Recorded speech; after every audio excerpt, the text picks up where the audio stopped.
Hey guys, today I'm going to tell you how to fix Facebook Marketplace is not opening. If you're using Facebook app and you're facing the issue that your marketplace in Facebook is not opening, so let's see some possible fixes for this. So the very first thing, you just have to make sure that you have a stable and the strongest network connection.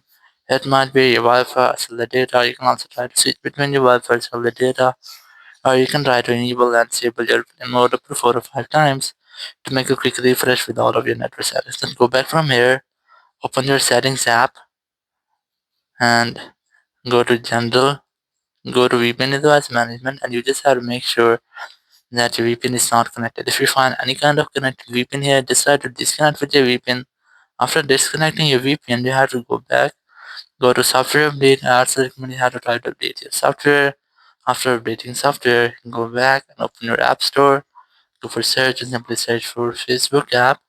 And you just have to make sure that your Facebook app is up to date. There's no any pending update for your Facebook app. If you find, just try to update your app. So after updating, your issue must have to be fixed. If it's still not fixed your issue, so you have to try to make a force restart. For your iPhone to fix iPhone glitch, it's not true that you have to quickly press on its volume up, then volume down, then press and hold the power button, and wait for your phone until the screen goes fully black. And here, once you get the black screen, you just have to wait for Apple logo.